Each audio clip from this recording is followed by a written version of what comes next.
Fast and Furious 7, uh, I really thought that it was kind of a cool film that he did.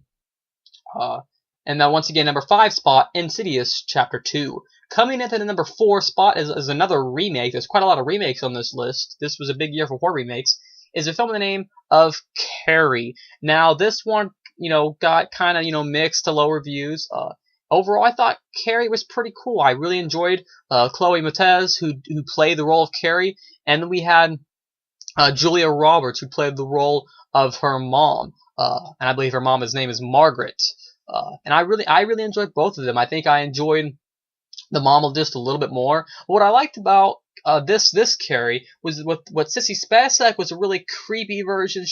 I think she had a creepier vibe to her than than the new one had. But the new one gave it something the original didn't have. I think I like both about the same. But the new one gave it this sympathetic vibe. Chloe Moretz gave Carrie a sympathetic and innocent vibe that you could really feel for that the original I think really didn't have. And I think I like both about the same, honestly. But it gave it that nice sympathetic vibe, and some of those ending scenes with the blood and the explosions and the action, really gives it a good chunk of the film. A nice, good build up before that, and overall, it's just very entertaining to watch these things come into play. So overall, I just really enjoyed the film. Nothing bad to say about it. And once again, another underlooked film that definitely deserves a lot more recognition than I got, in my opinion. That once again, number 4, the remake of Carrie. Coming in at the number 3 spot is another remake, a film in the name of Evil Dead. They dropped off the THE, and just left it with Evil Dead without the the. And it's directed by a Spanish director, I believe, by the name of Fede Alvarez, and that's actually a hand-picked director that Sam Raimi picked. So that's pretty interesting because it's kind of a fun fact. And it's just a reboot. It's pretty much about they open up obviously, the Book of the Dead, the Necro book or whatever, and it unleashes all these demons, and that's pretty much what the movie's about. It's pretty much kind of like the original, but it's a lot different too. It takes things from the original, it takes famous scenes like the tree rape scene and stuff, but then when it gets towards the end, it starts to drastically change, and I do mean drastically change from the original. I still do like the original better, just because probably I saw it beforehand, but I will say that I probably do enjoy the remake just as much as Evil Dead 2, and I enjoy the remake 1,000 times more than Army of Darkness. I was never too fond of Army of Darkness because it took away that horror aspect and it gave it more of an action-adventure vibe, but it's still some horror some trickling of horror in there. But I do think Evil Dead Remake is definitely a great film, some great blood,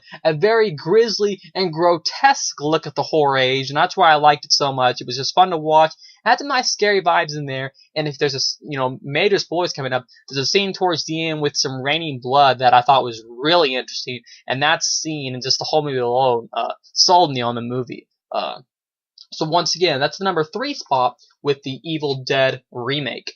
Coming in at the number 2 spot is done by one of my favorite directors by the name of Adam Wingard, by the name of You're Next. This film critically did well, and financially I think it did pretty well too, but I know it has like a 90-some% on Rotten Tomatoes, so I was really excited to see this because I know several months before at festivals and stuff, people were giving this movie lots of great critical rave reviews, and I was really excited to see this. And once I saw it, I loved every second of this film. It stars A.J. Bowen, Ty West, several people are in this film. Joe Swanberg. It has some great acting, some nice kind of dark black humor in there, some great twists, great use of blood, great handheld camera angles. Watch my full review watch me and Ash's full review if you want my full opinion on that. But overall, You're Next was just a fun film that, once again, my list would not be complete without You're Next. Just had so many cool things to it. Just overall it was a simple, yes, it was a home invasion film, but I think it put a nice twist on the home invasion genre. Definitely my number 2 spot. So once again, my number 2 spot goes to the Adam Wingard directed film by the name of You're Next. And the number 1 spot for the overall best mainstream horror film for the year of 2013 by the director James Wan, director of Saw and Saw films, or the first Saw film at least. is by the name of The Conjuring. The Conjuring was pretty much an ode to old, classic exorcism films back in the 70s and 80s, and I really enjoyed The Conjuring.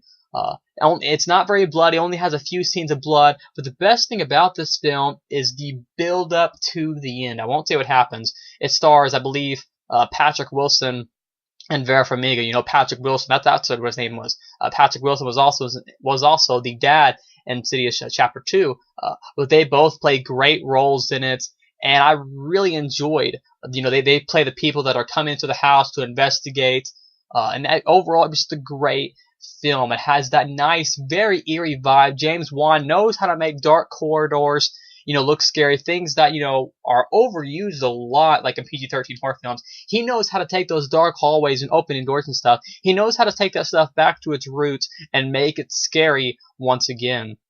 And that's why I enjoyed The Conjuring so much. It has that nice build-up, an overall very scary vibe to it, and a very interesting story, starting off with the Annabelle doll. And from what I understand now, they're supposed to be making a spin-off about that Annabelle doll. I don't want to say too much, though, because I don't want to spoil the movie.